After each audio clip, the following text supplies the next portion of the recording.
Hello and welcome to another exciting video here in Mathland. Today we're going to talk about the triangle side splitting theorem. Sounds exciting. Okay, we've got a triangle here, triangle A, B, and C. I've got a segment cutting through it that is perpendicular, parallel to one of the bases here. And we'll call that, I don't know, segment DE. Okay, so what was discovered here in triangles? If we had a segment that cut through this triangle parallel to one of the bases, that we could set up a proportional statement that relates the sides of the small triangle to the sides of a larger triangle. So I'm going to highlight for you the smaller triangle that we're going to look at. So smaller triangle, I'm going to highlight this one in kind of a greenish color, so we can figure out how we are setting up the proportion.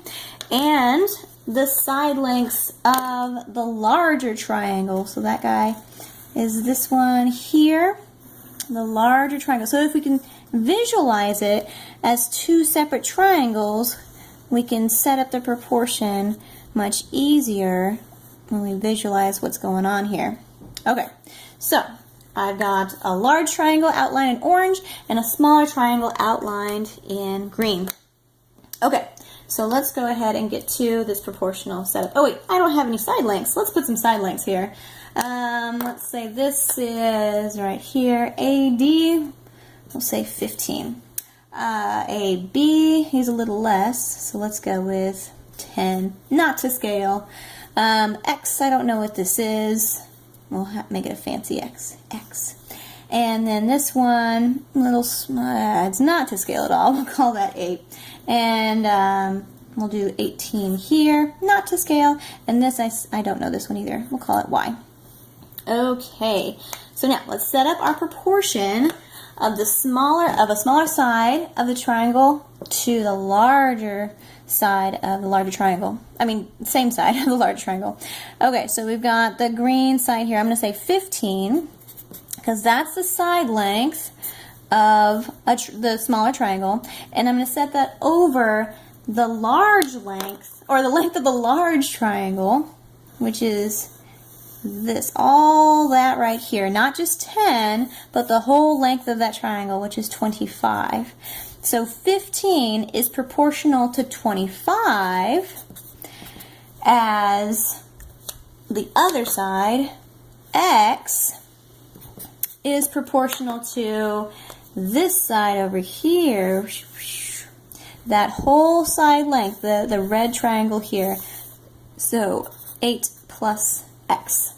Okay, so we got a proportional statement set up. We can cross multiply and solve for X, which is this unknown side of the small triangle.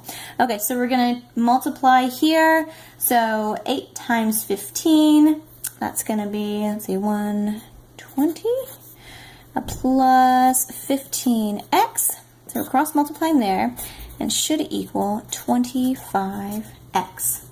Okay, so I'm going to subtract 15 from this side, subtract 15 from this side.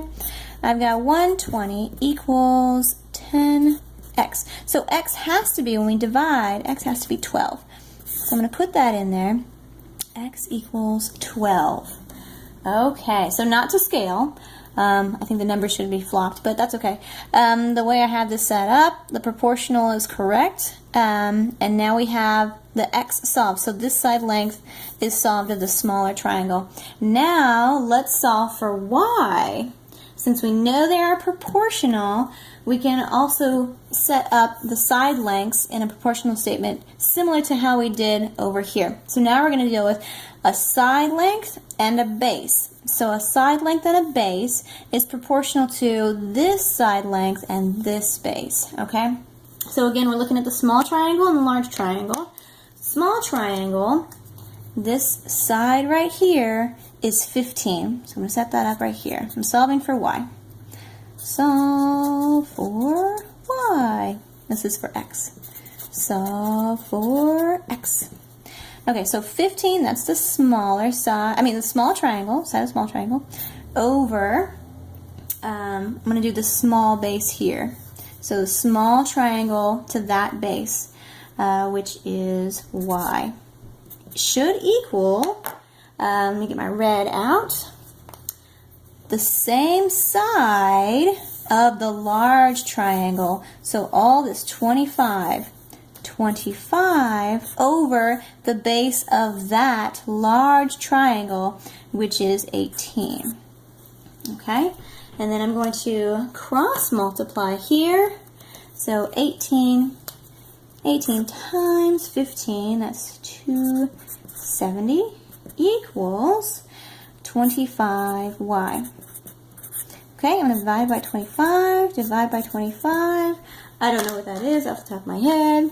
So I'll get my calculator out here. Okay, we've got 270 divided by 25, which is 10.8. 10.8 equals y. And there we go. We solved for this, 10.8. So we can set up the proportional statement for any sides of this triangle. So if we look at it as a big triangle and a small triangle within that, we can set up any proportion to it. So this small length is proportional to this large length here, and this base is proportional to this larger base. Same thing over here. This small triangle side length is proportional to this large triangle length here. So any way you want to look at it, they're going to be proportional side lengths, bases, and other side lengths. So that's it. Enjoy!